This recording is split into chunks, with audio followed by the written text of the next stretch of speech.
جی السلام علیکم ورحمۃ اللہ وبرکاتہ۔ اصل میں زکوٰۃ کا جب یہ معاملہ زیوروں کے معاملے میں آتا ہے نا، تو اس میں دو چیزیں ذہن میں رکھنی چاہیے، ایک تملیک اور تصرف۔ یعنی ایک بندے نے صرف اس میں صرف کرنے کا یا اس کو استعمال کرنے کا ایک لیول تک کسی کو حق دیا ہوا ہے، ٹھیک ہے، لیکن جو تملیک ملکیت ہے وہ اصل میں جس شخص کی ہے، ٹھیک ہے، جس شخص کی وہ چیز ہے اور جس شخص کے پاس اس کا رائٹ ہے تصرف کا، ٹھیک ہے، وہی بندہ اس کی زکوٰۃ ادا کرے گا۔ یعنی اصل جو زکوٰۃ بنے گی وہ جس کے پاس اس کی ملکیت ہوگی، ٹھیک ہے۔ مثال کے طور پہ اس کو میں آپ کو اس طرح سے سمجھاتا ہوں کہ آپ کی شادی ہوتی ہے اور آپ کے پاس کچھ زیورات ہیں، ٹھیک ہے، آپ کے اور آپ کی بیوی کے پاس۔ آپ کی بیوی نہ کماتی ہے، صرف اور صرف گھر کو سنبھالتی ہے، ٹھیک ہے، لیکن اس کے پاس جو ہے مثال کے طور پہ 7.5 تولے جو ہے وہ زیور پڑا ہوا ہے، ٹھیک ہے۔ اب وہ 7.5 تولے اور آپ کا مال، ٹھیک ہے، آپ اس دونوں کو اکٹھا کر کے ہی زکوٰۃ دیں تو زیادہ بہتر ہے۔ اس کی وجہ یہ ہے کہ اگر آپ اس کو کہتے ہیں کہ اس کو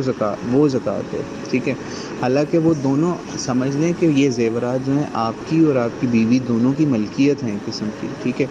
دونوں کی ملکیت اس طریقے سے ہیں کہ اس کے اوپر اس کے پاس رائٹ ہے کہ اس کو استعمال کرتی ہے، ٹھیک ہے، اور آپ کے پاس اور آپ کی بیوی دونوں کے پاس میوچل رائٹ ہے، یعنی دونوں کے پاس ایک میوچل رائٹ دونوں نے ایگریڈ اپون کیا ہوا ہے کہ جب ہم بیچیں گے تو دونوں مل کے اس چیز کو بیچیں گے، ٹھیک ہے، تو دونوں کے پاس اس کو استعمال کرنے کا بھی رائٹ ہے اور دونوں کے پاس اس کے بیچنے کا بھی رائٹ ہے۔ اگر ہم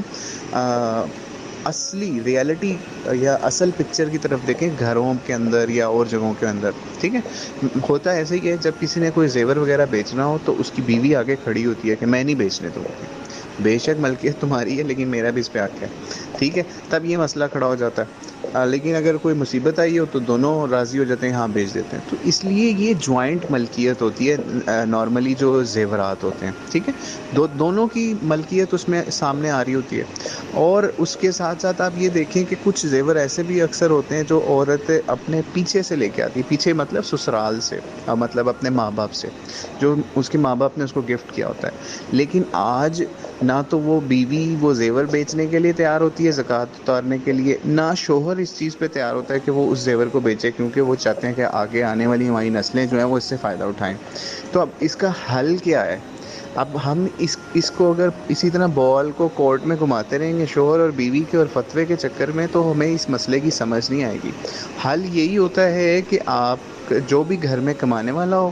دونوں میں سے مثال ہے اگر بیوی کما رہی ہے تو بیوی اس کے اوپر زکوٰۃ دے، ٹھیک ہے، اگر شوہر کما رہا ہے تو وہ اس کے اوپر زکوٰۃ دے۔ حل یہی ہے صرف کہ دونوں میں سے جو بندہ بھی کما رہا ہے وہ اس کے اوپر زکوٰۃ دے، نہیں تو پھر دل بڑا کریں اور اس کے اندر سے کوئی چھوٹی سی چیز نکال کے، مثال ہے ایک انگوٹھی نکال کے وہ بیچیں اور زکوٰۃ ادا کریں،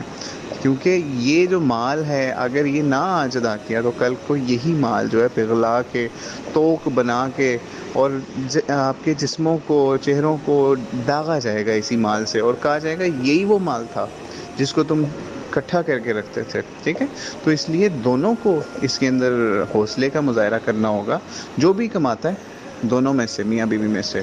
جس کی بھی ملکیت ہے، مطلب دونوں ہی اس پہ ملکیت کلیم کرتے ہیں، کیونکہ ایک جو ہے وہ اس کے پاس رائٹ ہے بیچنے کا، ایک جو ہے اس کے پاس رائٹ ہے اس کو شادی بیاہ کے اوپر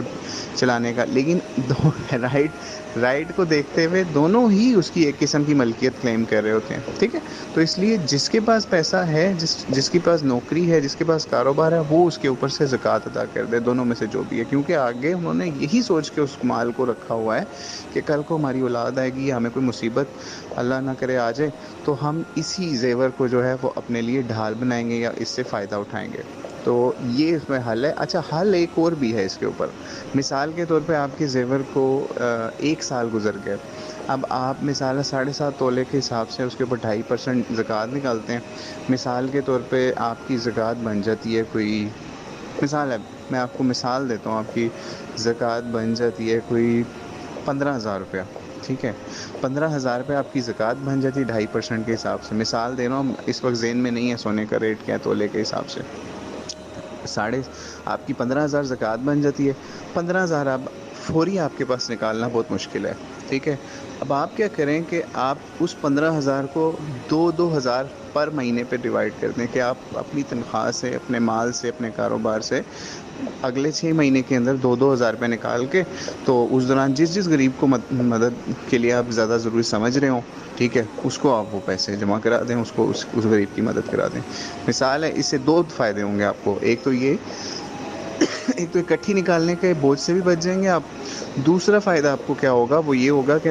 ضروری نہیں ہے کہ ابھی آپ رمضان میں زکوٰۃ نکال رہے ہیں تو رمضان میں سارے آپ کے رشتہ دار عزیز یا کس کو بھی پیسے کی ضرورت ہے وہی آپ کے سامنے سارے رمضان میں آ جائیں. کچھ آپ کو مسئلے مسائل سال کے باقی دنوں میں بھی پڑ رہے ہوتے ہیں، تو کیا ان دنوں میں اگر آپ نے زکوٰۃ پہلے دے دی ہوئی تو ان دنوں میں آپ کیا کریں گے؟ ٹھیک ہے. تو یہ جب آپ 2 نیتیں کر لیں گے کہ میں یہ اس وجہ سے مال تھوڑا سا روک کے نکال رہا ہوں، ایک تو میرے لیے آسانی ہو نکالنے کے لیے، اور دوسری نیت یہ ہوگی کہ آپ اس شخص کی مدد کرنے کی نیت کریں جو آپ کے خاندان، عزیز، رشتہ دار یا ملازم ہو یا کسی کے بھی اگر